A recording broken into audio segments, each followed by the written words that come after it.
Hello everyone, Prisco and welcome to Let's Play Pokemon White 2 Steel Monotype Challenge.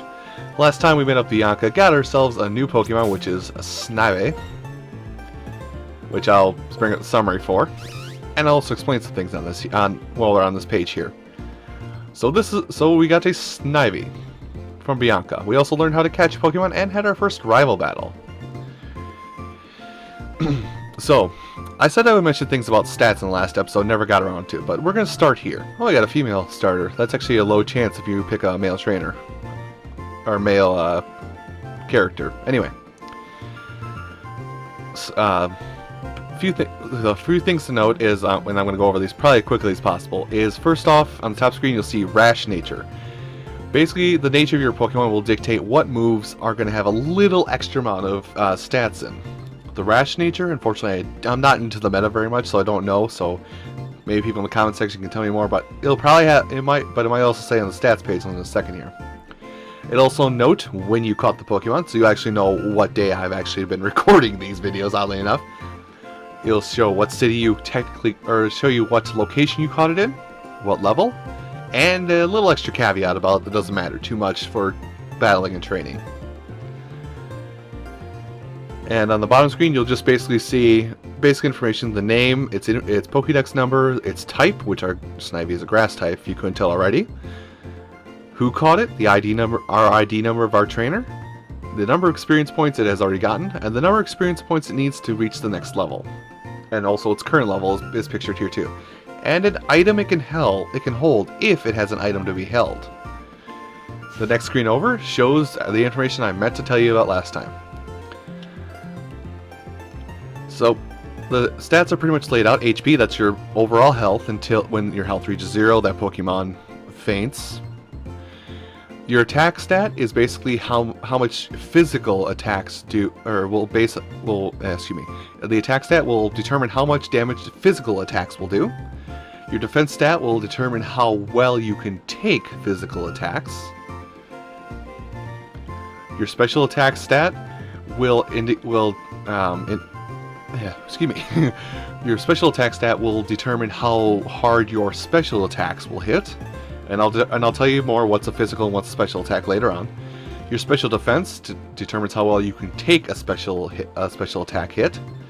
Your speed determines your speed will determine who goes first in a fight between you and the other Pokemon. And the ability. Every Pokemon comes with an ability, and every Pokemon will have different abilities of some kind. An ability specific to starters, which Snivy has here, is Overgrow. Basically, the lower you are in health, the more damage grass type attacks will do. We don't have a grass type attack right now, so that will not affect us at all. And also what moves you have are displayed down at the bottom as well. But we already know our moves a bit, so... Wow. That took me 3 minutes. Anyway, going through our bag here a bit. Here's our Pokédex. Here's our Pokédex if you ever want to look at it. Basically, you can do a search if you ever need to know what Pokemon's where, or if you need to find a certain Pokemon so you can locate it in the wild. I'll try and do a search like that later on. Your personal ID card, which basically says, you know, how many Pokemon you've met and all that jazz. And also, if you tap it or if you press A on it, it will flip the card over and show you your badge progress. And then there's a save function. Whenever you're done playing Pokemon for the day, you always want to save, because if you don't, it's like it never happened. It's an RPG, so you should be kind of used to that. Bag, gonna kind of go through everything that's in the bag. Your Pokeball satchel, which will have every Pokeball that you have available to you. Your potion satchel, which will have healing items, status curing items, all that kind of stuff in there. I believe that's our TM case. TMs are moves that can only be taught. TMs are moves that can be taught to your Pokemon that it normally would not learn via level up. Berries are items that can be held by Pokemon or used directly on Pokemon to produce the effect that they have. The key items pouch has key items that you will need, like the Pal Pad, which basically lets you write notes, the Tile Map, which I guess I'll open up here to show you. We have a long way to go, by the way. A long way to go. So, we're off here to Flockacy Town. But my goal for today is to try and get here, to the Flucacy Ranch. And that's where I am right now, is on Route 19. So that's how the map works. Pretty simple thing. Oh, and I didn't show off the last thing. I'm sorry.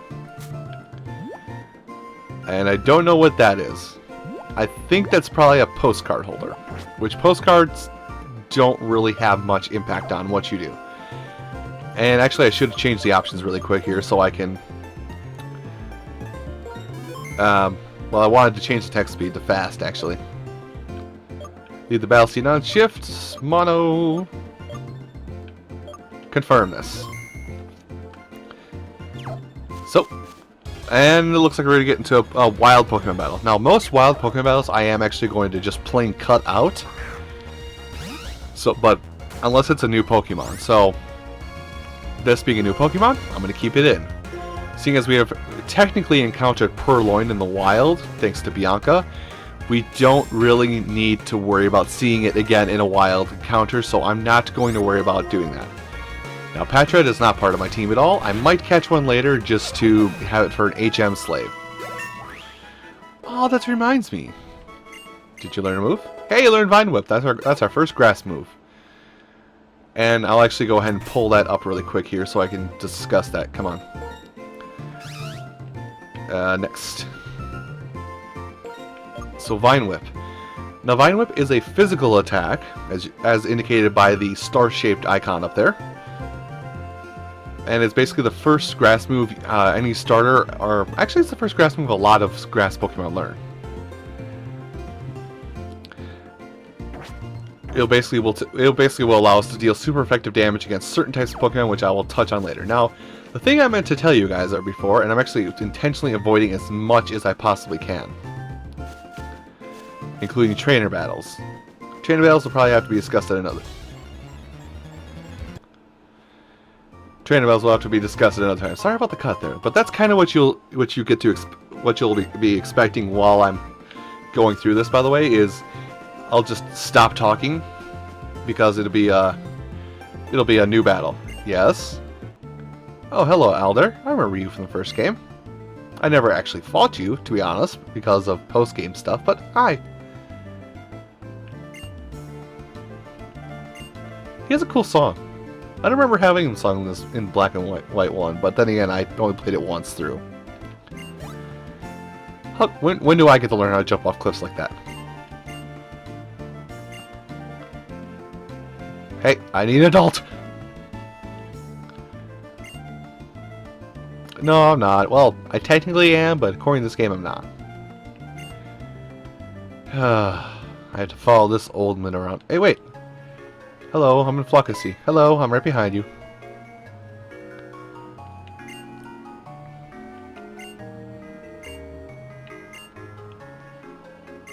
Yeah, I'll skip actually. I didn't even take damage. Now, as much as I would like to see him, is this his house? Clock Tower. Okay. Hey, here's you. What? Yes.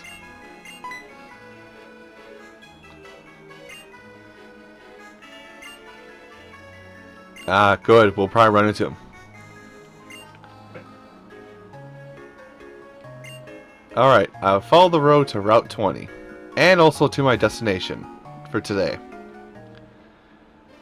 Oh Lord, don't make me fight. Dang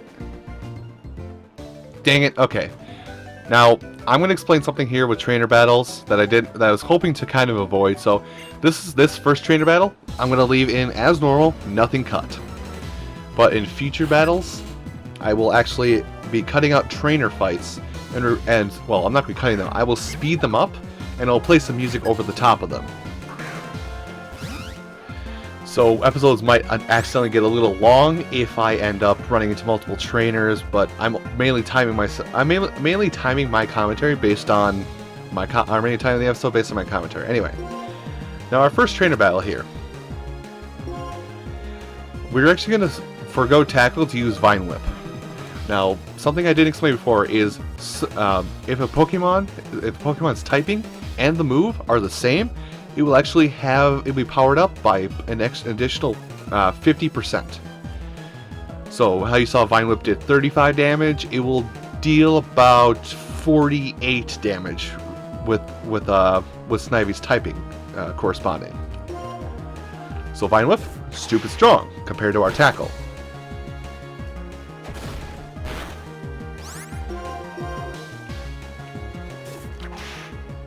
And I kind of like the additional sound effects. So now what will happen in most trainer battles is if they have an additional Pokemon, when you defeat that Pokemon, it will ask if you want to switch out for another Pokemon. Basically, if you know the typing of a Pokemon that's coming out, you can switch to a different one to preemptively strike with super effective attacks. Ow, I took a little damage. Now, trainer battles also give you more experience than you would if you did fights with a... Excuse me. Trainer battles actually give you more experience than if you were to do a fight in just the wild. Can I not fight you? No, it looks like you're going to make me fight you. Alonzi?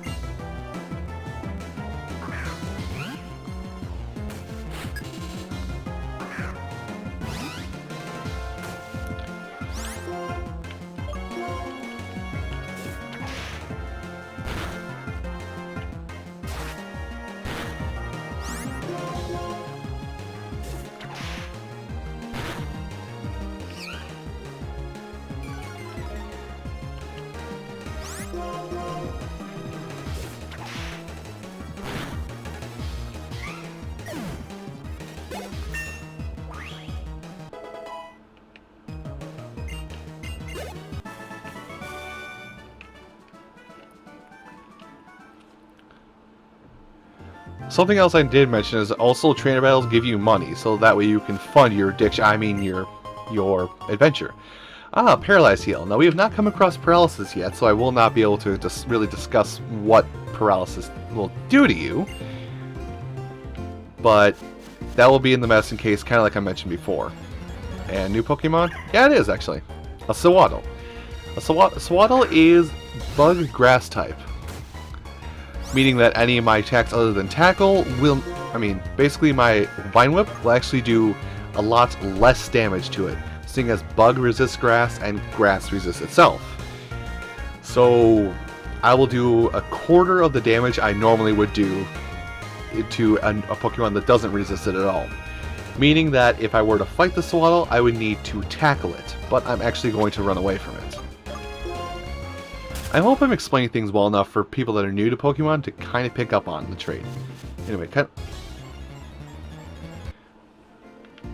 Anyway, will this lead to... Can I get a more detailed map? Oh, that's back down. Okay. Well, let's not go that way. Ah, now here's where I wish to be. Hello? Welcome to Flockasee Ranch. This is a new area for me as well, so I don't know exactly what's going to happen here, but, well, I know one thing that's going to happen here, is I'm after a Pokemon here, and this is the Pokemon that will be technically the first Pokemon of my adventure. So I just have to shuffle through the grass bit and hope I find it. What did I find?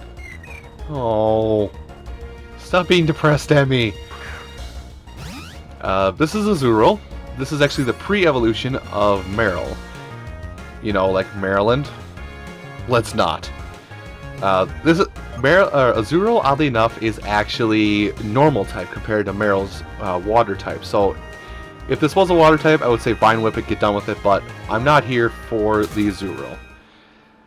And, you know what, I think I'll actually cut a little footage here, and I'll just probably put up quick little splash shots of new Pokemon that you can meet here in Flockasee Ranch. So, I will be back with you shortly. Ah, and there it is. Ladies and gentlemen, I present to you our first Pokemon, and effectively our starting Pokemon for the Steel Monotype Challenge. Now I hear you all out there in the audience, and actually did not explain how the Steel type works yet, so let's spend the rest of this episode explaining how a Steel type or a Monotype works. Now, people in the audience are already saying, "Oh God, this is not a Steel type. This is just a fighting type. What are you doing? You're breaking the code already." Monotype means that the final evolution of the Pokemon that you're able to obtain in the game shares a common typing with every other Pokemon in your party. Steel. Riolu evolves into Lucario, who is a fighting steel combination. So I know what I'm doing, don't complain out there. Mer. Also, and I actually did kind of hint towards this at the start of this episode. If you do need to use an HM slave for the Monotype run, make sure you highlight it before you start your as you're catching it, or at some point in your run, because if you don't, that Pokemon will disqualify you from the Monotype challenge. So when I said Patrat earlier, I might actually get one to learn like Strength or Rock Smash or something like that that we'll find out later on. Anyway, to capture Pokemon, you must simply damage it. Now Riolu, don't kill me, and don't let me kill you either. Oh, alright. Foresight. Now Foresight, that move you use, basically allows it so that the next attack you use cannot miss. This also allows them to hit Ghost-type Pokemon. Please tell me that's not the only move you know. Anyway, he's low health, not quite red, but still perfect range. First at 10, really? Sheesh, they expect me to fail pretty hard, don't they? Now, 1, 2, 3, catcher. Simple as that. Riolu is the first member of our team.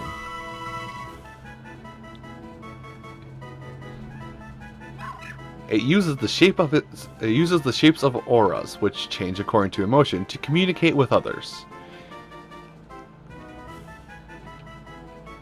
So this is Riolu. Now I do have a naming style that I actually am going to use, well, for most of this Pokemon here. I'm actually going to use some of my personal friends as names for Pokemon. So the first Pokemon here, what am I going to name it after? Oh, you people might know this guy. Let's see, it starts with an L, and then it goes to a U, C, K, Y. We can put numbers in it. I'll actually just call him Lucky, but you out there on the internet might know him better as Lucky7DX. So Lucky, you are Riolu. I hope you're happy. Now let's actually take a look at our Pokemon before I end off today's episode and see what moves it knows, because I'm really going to hate leveling this thing up if it doesn't know anything beyond Foresight. So he has a sassy nature. Now I actually didn't touch on this earlier, but I think I can see... Yep, I can see what it does. Okay, it does have Quick Attack, and it has Endure. Cool. I'll explain those, but... Now, the natures will actually affect the stats that they get. Sassy nature means that my Riolu has lower special defense, which you can kind of see by the slight red tint of the special defense. But it increases its speed, which you can see by the slight blue tint. Now the moves, Foresight, I think I already mentioned this, enables you to hit Ghost type target, a Ghost type Pokemon with a fighting move, which basically Ghost types cannot be hit by normal or fighting moves normally. I also have Quick Attack. It basically is an attack that's slightly stronger than Tackle, which also has priority over a lot of other moves. There are moves that will go even before Quick Attack, but we won't see those for a while. And then we also have Endure.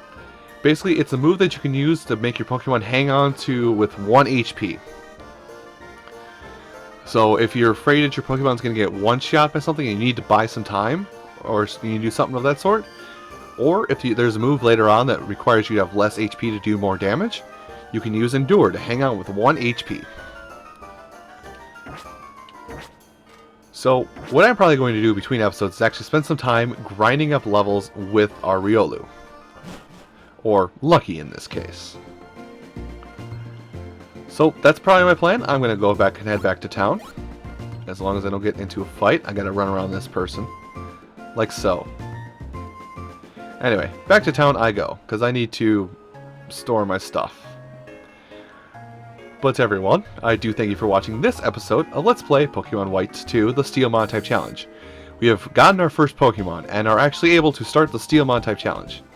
When I come back with you, I will have I will have Lucky the same level as Snivy, which Snivy was barely into 8, so Riolu will be level 8 by the time I come back and talk to you guys next time.